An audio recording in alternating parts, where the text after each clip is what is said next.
À 10 secondes, on ouvre les gaz. On voit Rochon là, qui semble vouloir prendre l'avantage dans le corridor numéro 2. Bon départ pour tout le monde et c'est lui qui est premier avec Lecomte à ses trousses à sa droite. Faut pas oublier Abbott qui est dans le corridor numéro 1. Et tout un départ là pour Rochon qui se fait rattraper par le Napa Racing à l'extérieur. On a une lutte à 2 en tête. Le Miss Beauharnois qui vient de devancer Abbott. Et on retrouve à l'arrière les deux Stéphane Carrier et Racine. On entre dans le virage numéro 2. Belle stabilité là et Marc Lecomte, c'est bien négocié et il sera le premier à passer la bouée de départ, arrivé dans un tour fulgurant en 48 secondes.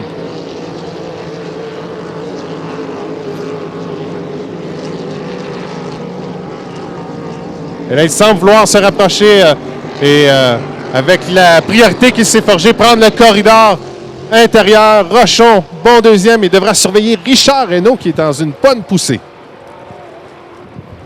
Ah, c'est sur retour de Stéphane Racine qui a eu des problèmes hier et qui là est de la partie avec le H44. Et Lecomte, lui, peut-être pas à fond de train, mais là, il va vraiment pour une première pour consolider là, sa première place au championnat alors que Hainaut s'approche de Martin Rochon. On a une belle bagarre pour la deuxième place. On voit Rochon qui ferme légèrement à la dernière bouée du virage pour conserver sa place. Mais Richard Reynaud, quelle accélération!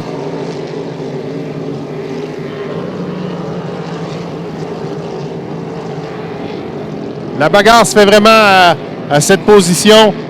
Et Rochon, là, qui s'est fait surprendre par Hainaut. Et Lecomte, lui, qui vogue seul en tête, là, une bonne avance avec 2 tours à faire.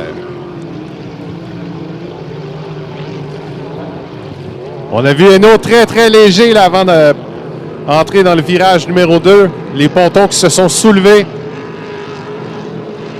Oui, belle remontée de Richard Reynaud du Miss Beauharnois là, qui semble même vouloir partir aux trousses de Marc Lecomte, mais ce sera... c'est un peu tard puisqu'on est au 4e tour là, qui commence.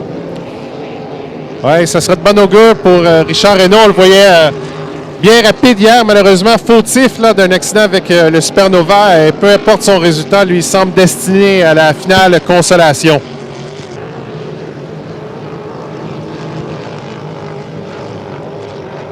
On a hissé le drapeau blanc. On se prépare à annoncer le dernier tour. Et Lecomte dans le Napa Racing, une victoire lui permettrait de prendre momentanément 45 points de priorité sur Hansberry et ce dernier pourrait faire un maximum de 50 points avec ces 2 épreuves. Alors pour Lecomte, là, on sera sûrement excessivement heureux de cette brillante victoire.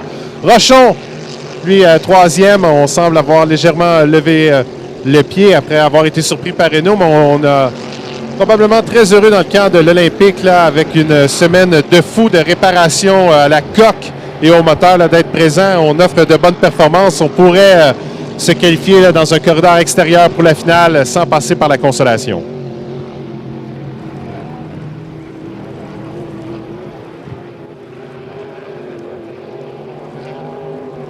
Et Lecomte qui négocie le dernier virage. Il se verra présenter le drapeau à Damien. Alors, le gagnant de cette épreuve dans le H104 Napa Racing, Marc Lecomte. 2e position, belle performance pour le H2. Richard Reynaud dans le Miss Beauharnois. Et il est à compléter son tour. Martin Rochon, le H73, l'Olympique. Et suivront dans l'ordre le H10, Jonathan Bott, le Head Rush Flying Eagle. The Gambler, Stéphane Carrier dans le H277 et dans le H44, le Defying Gravity, c'est Stéphane Racine. Alors Lecomte là qui fait pas de plus vers le championnat, qui vient de gagner 25 points. Donc ça met la pression sur Norman Hansberry pour qu'il égale la performance de Lecomte lors de la qualification.